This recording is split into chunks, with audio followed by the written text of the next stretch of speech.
All right, I'm gonna get started then. So, hello everyone, and thank you so much for joining us today. We got feedback at the last presentation that number one, we need to introduce our panelists, which I forgot to do last time. So let me not skip that this time and introduce the folks that you're seeing in the little squares somewhere on your screen. So Kathy, you want to wave? Kathy Collins, our Chief Operating Officer. Anne-Marie Greenleaf, our Chief of Staff at Angell. Susan Rowell, our Chief Development Officer. Todd McCann, our Chief Financial Officer. And Rob Halpin is our Executive Director of Communications. Rob, did I leave anybody out? I think we've got them all. Good, because I can't see everybody on my screen, unfortunately. And behind the scenes, of course, is Ann Baginski, who is trying to manage everything from technical to logistical issues. So hopefully this will go well. Guys, I actually have some prepared remarks, but before I get into them, I just want to say thank you to everyone. I can't say thank you enough times to the folks on our staff, because what we have been through over the last 18 months has been nothing short of miraculous. And I have seen some of the most incredible dedication and hard work and spirit demonstrated by our staff. And quite frankly, it is the reason that we are doing as well as we're doing this year. Certainly not without our challenges, but when you look at the year as a whole so far, at least the first 6 months of the year, you cannot possibly look at the results that I'm going to be sharing with you and not think to yourself, wow, this organization is operating on all cylinders. Yes, it's been challenging. Yes, we still have challenges ahead of us. And these challenges that we're facing now are different than any of the other challenges we've ever faced at MSPCA-Angell in the past, or at least from what I hear about the past. So again, before I get into any kind of specific prepared remarks, I just want you to know from the bottom of my heart how much I appreciate everything you've done for this organization and how much you do 24/7 for us and for our beloved animals. Thank you, thank you, thank you. I'm going to begin today's presentation with about 25 minutes of remarks. I'll cover key initiatives, key mission initiatives, that is. I'm going to review the organization's financial status, and I'll update you on strategic plans for the MSPCA-Angell going forward. And then I'm hoping that you will have some questions for me and for the other members of the leadership team. So here's my non-technical way of sharing with you directions on how to ask a question. There's a Q&A button at the bottom of your screen. I think it's at the bottom of most screens at least. Anne and Rob will be collecting your questions and then posing them to us in real time. So any questions that we don't get to today, I will make sure that you get an email response following the town hall meeting. So again, thank you for joining us. As was the case in the last town hall meeting, the presentation is in 5 different sections and a Q&A at the end. And you could see it's mission, money, people, which is really our staff, brand, which encompasses the fundraising, marketing, and communications work that we do, and future. So here goes. For mission, guys, I'm going to start with the Angell Animal Medical Center. And as you can see in the bar charts, through the end of June, we've treated a total of 57,000 cases this year across all Angell locations. Honestly, I'm still trying to get my head wrapped around that number. It compares with 46,000 cases last year, though that number includes the 6-week period in which we were locked down. So it's not an apples to apples comparison, but it is a 24% increase in cases year over year. If you compare the first 6 months of 2021 to those of 2019, before the pandemic, cases are up by about 6,000 or 13%. So it's a smaller, but still a very significant increase. And as we well know, this caseload is fueled in part by a sharp increase in the number of new pet owners. And we see that in our data, as you can see in the second bullet point, as a 32% increase year over year in new clients. So to say business is booming is an understatement, but everybody kind of knows that already. And if anything, booming business, while good on the one hand, is certainly not without its challenges. I'll also want to just tell you about that cat in the picture. His name's May, I think it's a her. Her name is May. And May was seen for nausea and lethargy. May had x-rays done. It revealed an intestinal blockage. It was the result of May having eaten a piece of string. And surgery ultimately saved May's life, but had it not been for our Pet Care Assistance Fund and the amazing collaboration that took place between Angell West and our Methuen Clinic, this story would have had a very different outcome. So thanks to everyone who helped save May's life and get her back home to her devoted family. So these growth trends at Angell, again, wonderful on the one hand, but challenging on the other. And most of the challenges have obviously been to our staff to meet client demands. In our 2021 budget, Dr. Greenleaf added 37 new positions for Angell Boston and 17 new positions for Angell West. We have added several specialty interns and also hired extra ER doctors, but still we struggle with open positions and a surge in client demand. I have to tell you that we are pulling out all the stops that we have in our power to identify, to recruit, and to retain staff, and hopefully to better leverage the capacity and services of every location within the Angell network. And of course, as you know, we've made the difficult but very important decision to divert emergency room cases that are not life-threatening during those shifts that are insufficiently staffed. Attracting and retaining staff, we all know, since before the pandemic, is very difficult. And of course, this led us to the creation of 2 recruitment and retention task forces. We have one for veterinarians and one for veterinary technicians.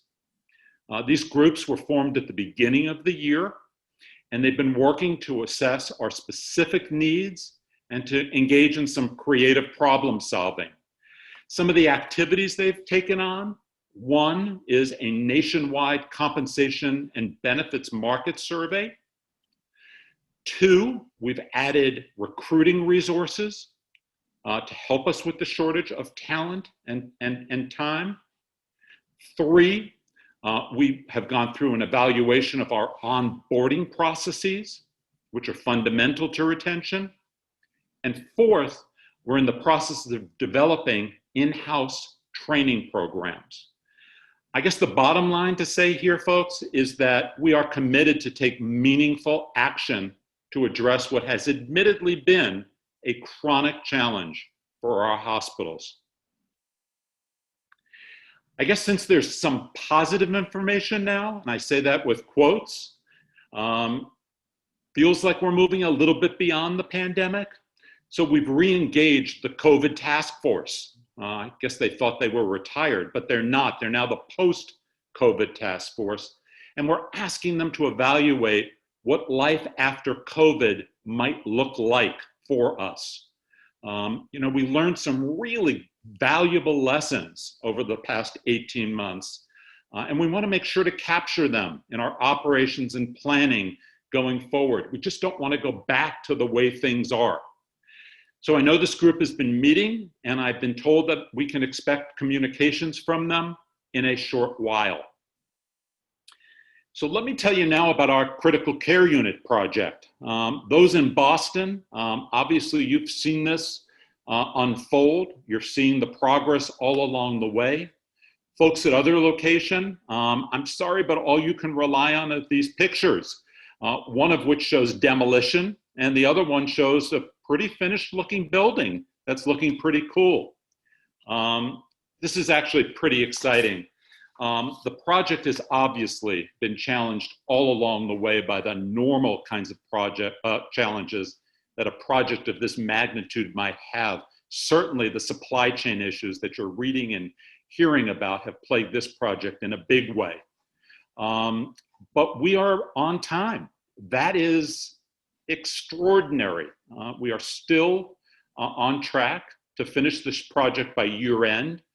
It's taken some increase in budget to get there, but we are moving forward. We're now in phase 2 of the project, which is the renovation of the old ward spaces, which got underway last month. As you can see, the new part of the building is done, and we're actually using the new space as swing space while the renovations of the old wards are taking place. But very, very exciting and clearly a game changer for this organization. Behavior, well, we're back. We're back on site in Boston and in Waltham, and we're keeping virtual appointments. Virtual appointments were one of those things that took place during the pandemic that worked, and so we don't want to lose them as a way of being able to extend our services. The Boston behavior team is really honored to now be supervising Boston, Waltham, and the Methuen training locations. New instructors have joined the already excellent teams at all of the sites.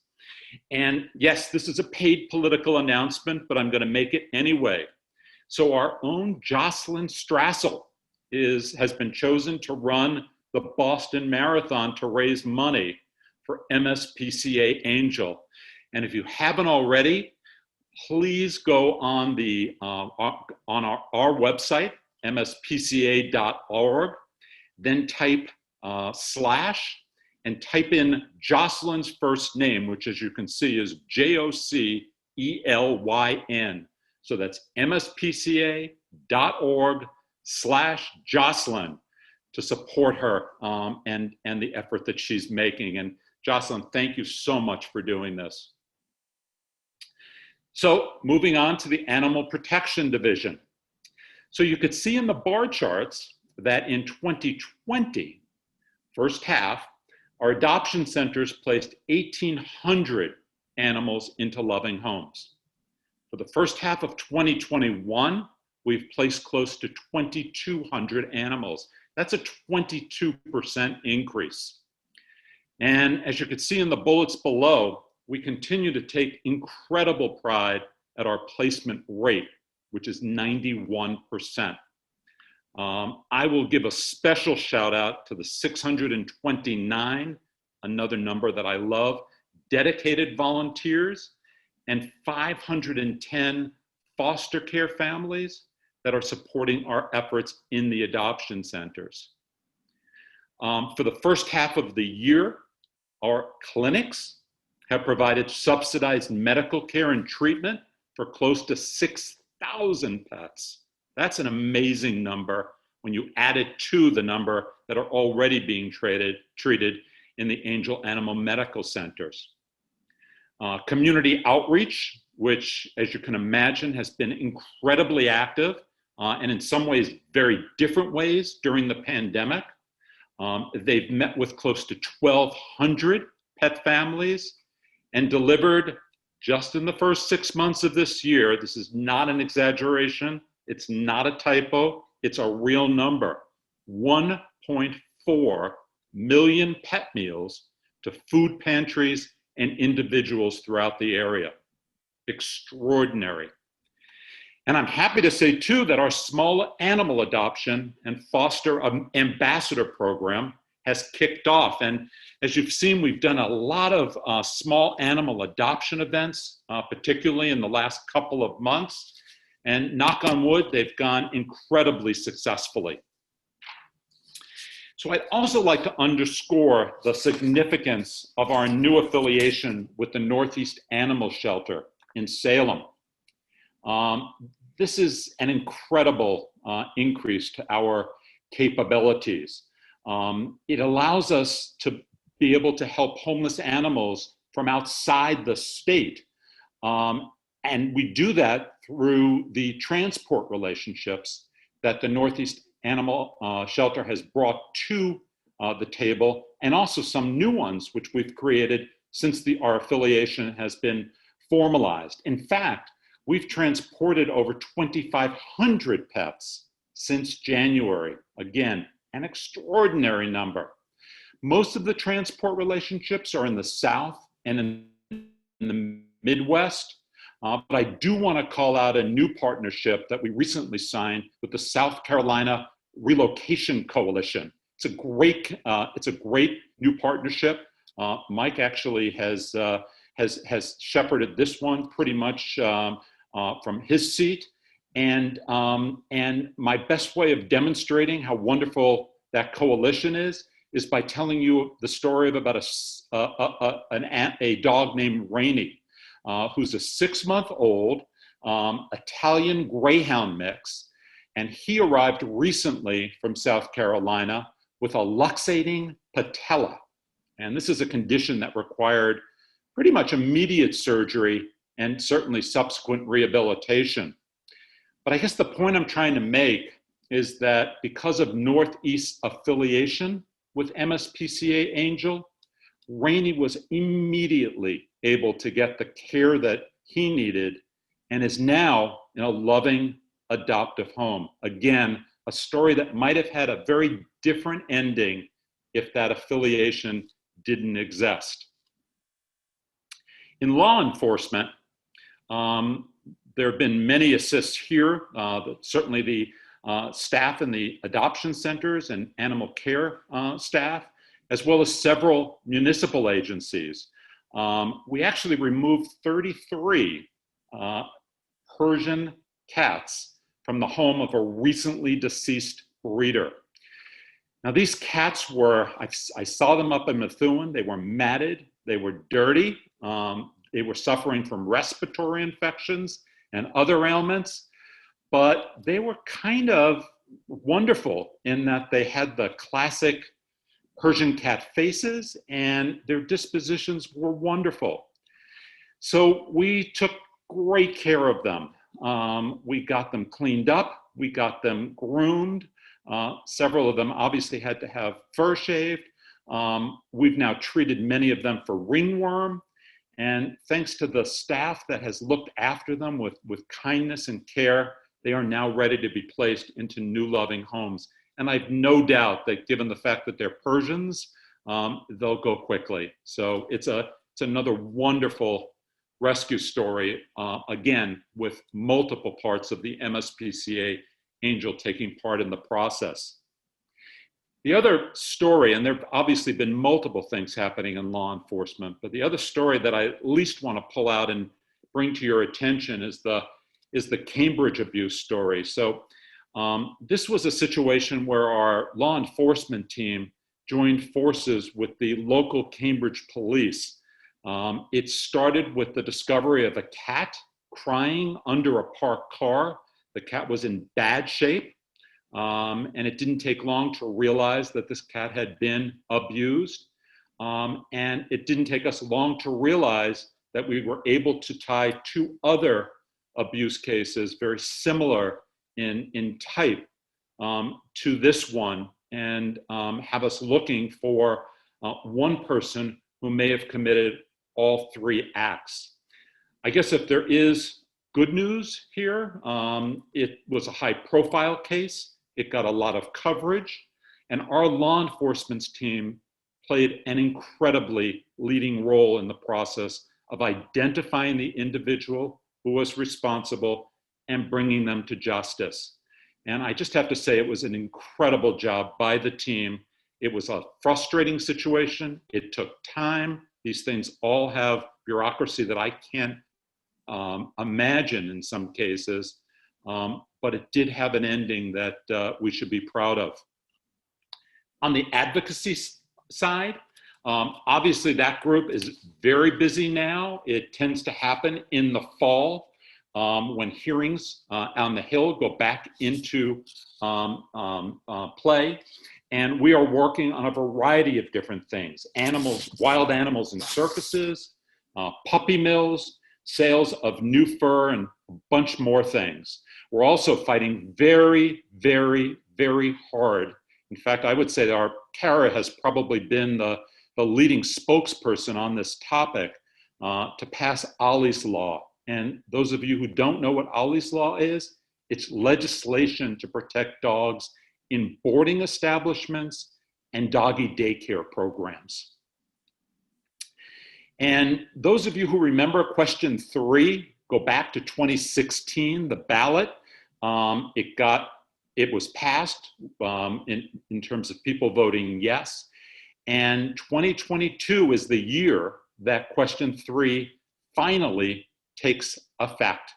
So we've been very involved in planning its implementation, and at the same time, creating more opportunities to recruit and train advocates. Can never have enough animal advocates assisting our own efforts. So I'm going to turn now to money.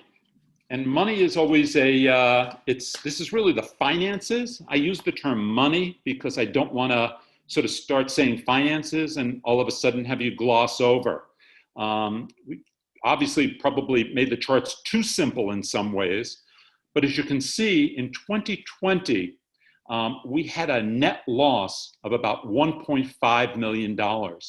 Now, the good news here, if there is good news, is that our budget called for a higher net loss than $1.5 million.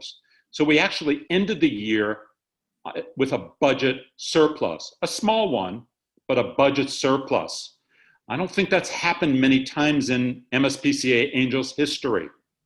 But believe it or not, it's happening again in 2021. This year, we went in with a first half budget where we called for a net loss of $1.8 million. We are experiencing a net income gain of $1 million on a year-to-date basis. So we actually have a $2.8 million positive budget variance. And the drivers, well, you don't have to look very far to figure out what's making this happen. It starts with hospital fees and is followed quickly by contributions. Both of those are favorable to budget this year. In fact, they were favorable to budget last year as well. And when you add in the Animal Protection Division revenue, it was also favorable. It is also favorable first half of this year versus last year. So in some ways, you could say that our revenues are pretty much operating on all cylinders. As you can see, our expenses are also being managed very, very close to budget. And this is not always easy. This is something that is, in fact, very challenging when business is so strong. So the fact that we've been able to maintain such a tight handle on our expenses during these challenging times really speaks to the good management practices that we have in place across the organization. And what I could say is more good news is that this year, this is important, we're planning to put our budget surplus to work. Again, it's a wonderful problem to have. And we're in the process now of trying to figure out how we can spend some additional money this year, how we can spend it effectively, how we can spend it efficiently. And of course, because I have Todd as somebody who's looking over our shoulder every time we make a turn, we have to spend it during this calendar year. So all of the faces on the screen are involved in a process of trying to figure out how best and how meaningfully we can do that. We're doing that in 3 different categories. The first is information technology, or IT.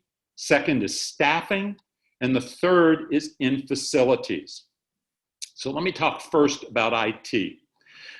John Sinclair and his team continue to support the new technology needs of people that are now working virtually. As you can imagine, they are new, they're different, they're in many cases unbudgeted because we didn't expect this situation to last 18 months. And across the organization, we have had people that have gone virtual. We now have 25 remote call center staff members that are operating virtually. And we've moved 49 WISE terminals, or we've purchased 49 WISE terminals for virtual capabilities.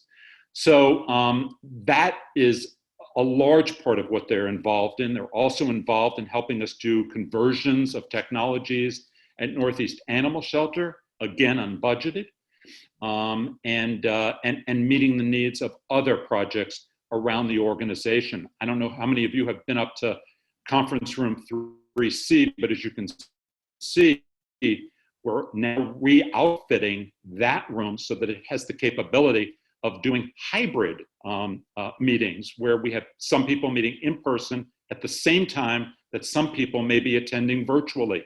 Again, it's not in any way something that we thought we would ever need, but in this current environment in which we operate, we do need it.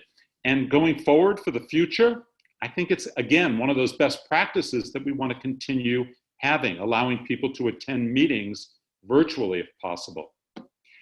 In human resources, we've obviously been investing significantly in new positions. I think anybody who works in our hospitals is well aware of the increases that we've had there and the needs that still need to be met. We've made several base pay adjustments for existing staff in several areas. We've made improvements, I hope they're improvements, to the in-person workspaces for those that do not have a virtual work option. And we are looking at the possibility, I'll say possibility, but I'm feeling pretty confident about it, of providing incentive compensation this year to staff across the organization. So again, very good problem to have, and if anything, a nice challenge to be able to try and figure out how do we best spend a portion of our positive budget surplus. Moving to people, I've already mentioned the veterinarian and veterinary technician recruitment and retention task forces. In addition, our teams will be doing a comprehensive review of staffing and compensation planning for the full organization. This is important because a lot has changed during the last 18 months for COVID, especially in the labor market. And we want to make absolutely sure that our data reflects those changes and that our planning reflects those changes. My gut tells me is that we're probably going to have to put up additional resources in order to make sure that we're maximally competitive. But I, again, think it's important that we do it and that we know that we need to do it rather than, and run proactively rather than behind it. I also want to acknowledge the Diversity, Equity, and Inclusion Task Force and the work that they've done in helping us on putting together a plan. I also want to acknowledge the consultants that assisted this project from Jane's Way. We now have a set of objectives and key guidelines that I think are in really good shape. And we're planning to share these with our board of directors, hopefully in October, and then hand that work back to the task force and our HR team so that they can plan specific tactics and how to make sure that we can implement them. Of course, being an optimist, I have to say that I'm excited, or I'm trying to get excited, about opportunities for us to get back together and celebrate the good work that we do at MSPCA-Angell. One of those opportunities will be the Great Saves event, which has now been rescheduled to the spring.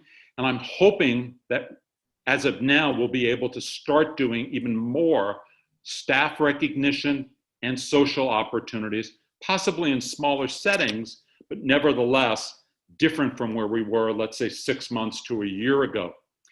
And I have to tell you, I take great pride in some of the professional development opportunities that we've been able to add, especially in the hospital.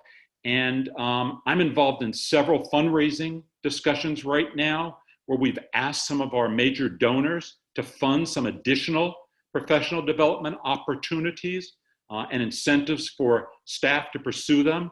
So I hope to have myself have some things to announce to you very soon about that. So let me move now to brand. And brand, as I said, it encompasses the fundraising, the marketing, and the communications we do. I'm going to start with fundraising, and I probably don't have to tell you, if you're on our emailing list, that we've been significantly more aggressive in pursuing some of our digital program fundraising. These include emails, social media, peer-to-peer fundraising. We love these channels because they allow for greater efficiencies, but more importantly, they also allow for quicker turnaround for some of the fundraising appeals that we do. The team is also focused on more aggressively fundraising from new fundraising channels, such as corporations and foundations. I'm going to read to you some of the wins that we've had on the foundation side. $30,000 from the Josetta Fund to provide funding for paddock improvements. $50,000 from the Wiederhold Foundation to help fund emergency equine relief work. $68,000 from the Amelia Peabody Charitable Fund for the purchase, I'm never going to be able to say this is a tongue twister, a Bobcat skid steer. I actually tried saying that 3 times fast and could not. Bobcat skid steer at Nevins, and $56,000 from the Kodiak Fund for pet care assistance. These are incredible wins. They represent really a channel that we have done not as much as we could in the past. And so we're very excited about going even deeper and really even starting to ask for money for some of our human capital needs rather than just for the animal that we assessed. We continue to integrate virtual events into our overall fundraising plan. And lastly, we continue to be very proactive with our appeals for specific animals in need. We've kind of found a real audience that really wants to give to specific stories about animals in need. And we're averaging about $20,000 per appeal that we do. Some of the appeals that you may have seen have been for the Hurricane Ida relief and also for Bradley, who was our cardio challenged puppy. I'm really pleased to share with you a preview of our 2021 Raise the Wolf event, which is called the Pet Premier Project. And this is really an incredibly innovative, I'm going to stop short of saying cool because number one, it dates me, and number two, it may just be cool to me, but it really is something different. The project includes the creation of a 30-minute film, and the film showcases our full mission and the good work that we do every single day at MSPCA-Angell. We're going to be using it in a variety of different ways in our fundraising and our marketing. There's ways of taking it apart so that we can use them in staff events. But the 30-minute version will be premiered in events that take place in Chestnut Hill, Methuen, and on the Cape. These will take place in late October. It will be for a very small audience of sponsors and their guests. And for those sponsors who are not comfortable about attending a premiere quite yet, we're going to make it available to them for premier events at their homes with supplies and refreshments that go along with an in-home premiere, so to speak. I have to tell you that we have a 60-second trailer for the event. I think it captures the spirit and a feel for what we're doing. And if you'll indulge me for just a moment, I'd love to be able to play this for you and just give you a feel for just how we're portraying our organization and kind of get you as psyched up as I am, quite frankly, about telling our story. So Ann, if you can hit it.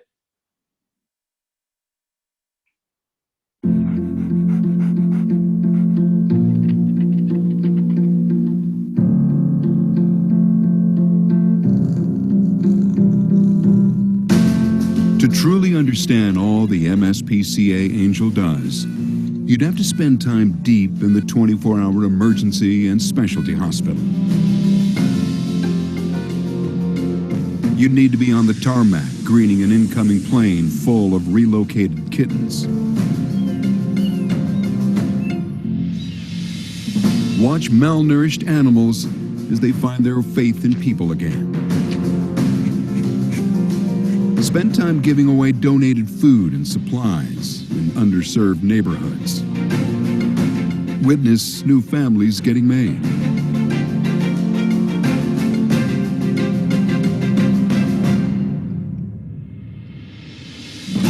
To truly understand how the MSPCA-Angell helps animals, you'd have to be right on the front lines with us. And you will be.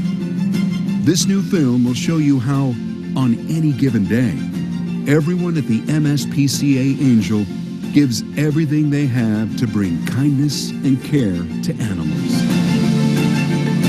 Coming October 2021.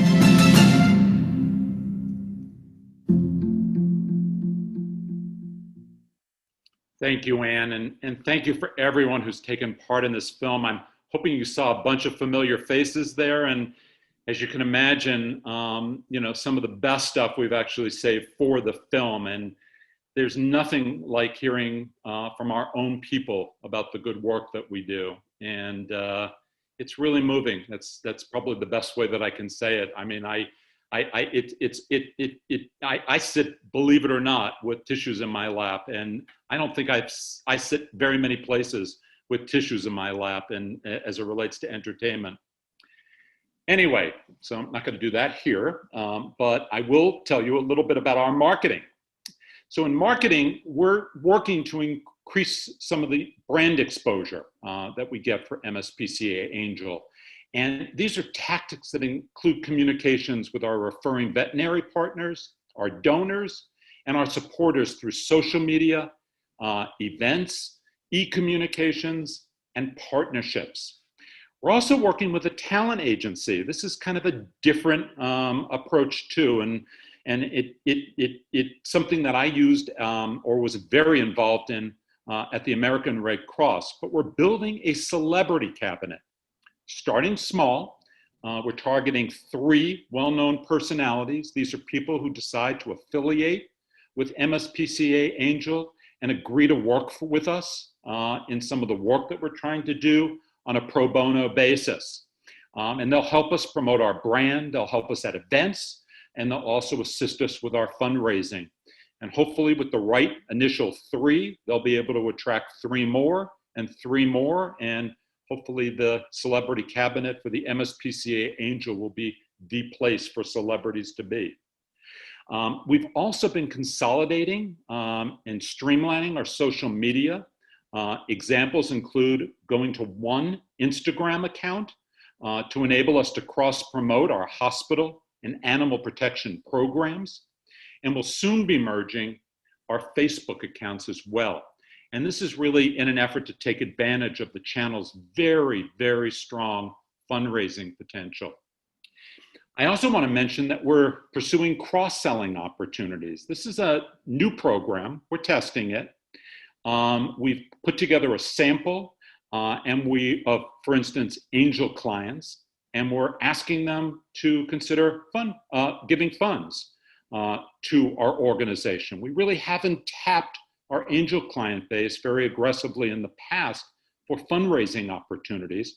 Obviously, we're being sensitive to how we do it. We're not going right out and asking for it, but we're trying to sort of do it through a series of emails that begin to engage people and make them feel part of a broader organization. And similarly, we're promoting angel services to recent adopters who we never really tell in very much detail that if they're considering veterinary services for their new pets, they should consider us. So we're testing. We're going to be measuring really carefully. If it looks like it's successful, that it bears out, and we obviously have some metrics that we're using to assess that, we will roll it out more broadly. But it begins to sort of build on the strength of sort of one MSPCA rather than focusing on its individual parts. In communications, we're working to educate the public and manage expectations stemming from the increased demand for veterinary services. I need not tell you how much this has been covered lately in the press. You probably saw Dr. Bracker's overview of this as part of a front page Boston Globe story this past summer. And if you haven't, I hope you do have a chance to see the NBC TV national news segment. It aired this past weekend, and Dr. Whalen was featured in it. That's pretty cool when you get on national news with Lester Holt and have your, I guess, Meg, I would say probably your 15 seconds as opposed to minutes of fame. Our public relations function continues to augment our broader marketing and fundraising strategies. And lastly, we're exploring the possibilities of partnerships with other organizations, not-for-profits, as well as companies. This is an effort to try to really expand the reach of our brand and promote our services, hopefully in a different way, to new audiences. So guys, if I haven't worn you out yet, let me briefly share with you 3 areas in which we're working to position the MSPCA-Angell for success in the future. So first, there's absolutely a need to continue to invest and support our hospital and our health centers. We need to make sure that Angell remains truly cutting edge. As you know, the veterinary industry has become quite competitive. It now includes a number of for-profit ventures that are very, very well funded. So planning, putting together a strategic plan, understanding what our needs are, it's fundamental to maintaining our competitiveness. And the plan will call for a very detailed look at things like staffing, compensation and benefits, specialty medicines, new and replacement technologies, and customer service enhancements. Second, we want to continue all that we're doing to connect people and pets. And obviously in Massachusetts, this means continuing to build new transport relationships across the US and to continue to increase our work with shelters outside of Massachusetts, including during national disasters.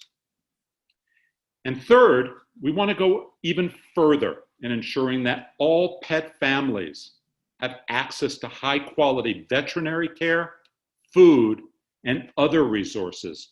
So to this end, we're working on funding that allows us to deepen our presence in resource-limited communities and those that we currently serve, as well as new ones in the state, thereby hopefully keeping more pets and families together, an incredibly important part of our overall mission. So with that, let me just end back where I started. It's with a thank you. I am profoundly, profoundly grateful to all of you.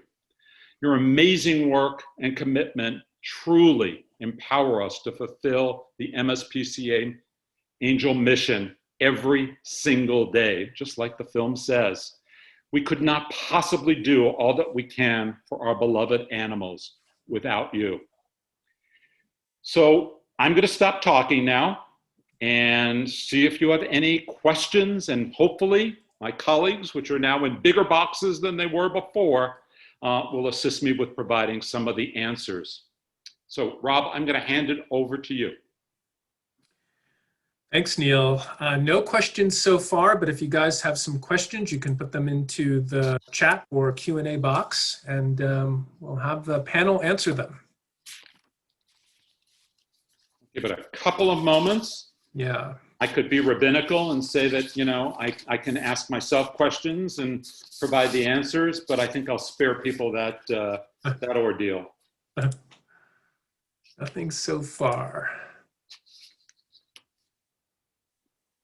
Well, I'm not going to torture people with a wait period. So I'm going to speak very slowly, Rob, and say that assuming that we don't get a question while I'm speaking very slowly, this is your opportunity to interrupt me. No? No questions so far. All right, guys, look, if you have questions, if you don't feel comfortable about asking them during a webcast, if you want to ask them directly of me or of any of the members of the senior team, please reach out and do so. Either drop by if we're in the office, and if not, please reach out via email and let us know if you have anything that we can answer at all. And I guess with that, Rob and others, I'm going to say thank you for joining us today. We'll be back hopefully in maybe a quarter, maybe 4 months, with a new update, one that looks back on 2021, is a year that I quite frankly will be happy to look back on as opposed to continuing to endure. And it's really been an honor to have the time with you. And again, our deep, deep gratitude for all that you do.